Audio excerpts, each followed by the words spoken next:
Bienvenue dans cette vidéo qui s'adresse aux débutants en électronique et éventuellement aux débutants en modèle IBIS.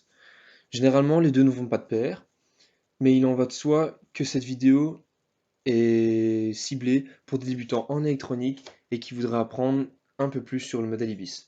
Je vais donc passer par des infos qui pourront vous paraître un peu trop simples si vous êtes un petit peu plus avancé, ce qui est mon cas en électronique. J'ai notamment rencontré le modèle IBIS lors de ma troisième année de bachelier en orientation électronique appliquée. Alors, tout d'abord, pourquoi ce nom IBIS? IBIS, en fait, c'est les initiales de IO, donc Input Output, Buffer, Information Specification. Alors, IBIS, c'est aussi, c'est pour ça qu'ils ont utilisé cet ordre-là pour les lettres et ces mots-là exactement, une espèce d'oiseau. Voilà, une espèce d'oiseau qui vit dans des marais. Voilà. Alors, ce modèle IBIS, c'est pas quelque chose qui est rare de trouver. C'est quelque chose qui est fortement utilisé. Donc on peut notamment constater que Google, Intel, Cisco, IBM ou même Huawei utilisent ce modèle très souvent. C'est même des partenaires de ce modèle. Il y a aussi plein d'autres entreprises, plein d'autres marques qui utilisent ce modèle pour échanger des informations et des données sur leurs composants. Alors, quelles sont les utilités de ce modèle? Il a de nombreux avantages, donc c'est la non-divulgation d'informations confidentielles. Comme vous le verrez, si vous en apprenez un petit peu plus par vous-même sur le modèle IBIS, c'est que ce modèle est en fait un modèle qui est dit comportemental. Donc c'est en fait des tableaux de valeurs qui sont échangés euh, pour l'échange de données, qui sont donnés pour l'échange de données, contrairement à un modèle physique qui divulguerait des informations sur notamment euh, éventuellement la façon dont est conçu ce composant.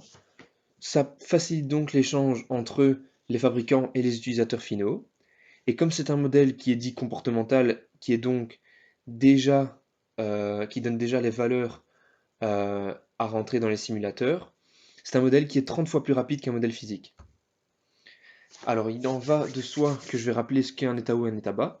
Ici donc on a un schéma qui montre une succession d'états hauts et d'états bas, comme on peut le voir sur cette LED. Donc l'état haut maintenant et l'état bas, c'est simplement quand il y a une tension ou quand il n'y en a pas.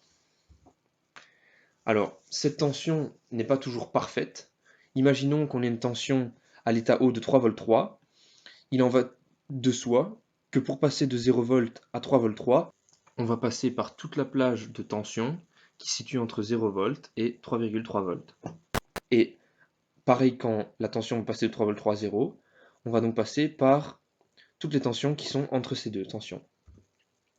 Alors, dans un composant, il y a des entrées et des sorties. Ces entrées vont simplement capter s'il y a un état haut ou un état bas, ou une tension qui est entre ces deux états ou supérieure éventuellement, et l'utiliser, tandis qu'une sortie va appliquer un état haut ou un état bas sur une de ses pattes.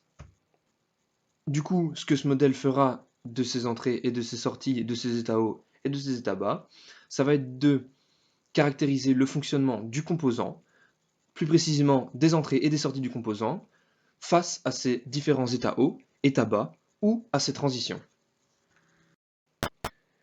On en revient à l'utilité de ce modèle. Il est aussi utilisé dans l'analyse d'intégrité de signaux, c'est-à-dire dans le cadre, par exemple, c'est ce qui est le plus souvent utilisé d'une carte mère ou d'une carte système. Il y a plein de petits composants qui agissent comme des antennes et des récepteurs, sans que ça soit leur utilité première. Mais malheureusement, quand plein de signaux électriques sont utilisés les uns à côté des autres, il se peut qu'il y ait des interférences. L'utilité de ce modèle est, en premier lieu, de s'assurer qu'il n'y ait pas trop d'interférences lors de la conception de cartes mères ou de cartes système par exemple. Si vous voulez en apprendre plus sur le modèle IBIS, je vous invite à regarder la deuxième vidéo du modèle IBIS qui aura pour thème l'analyse d'un squelette de modèle IBIS. Ce squelette est en fait le squelette du modèle IBIS que j'ai utilisé lors de mon stage de troisième année de bachelier.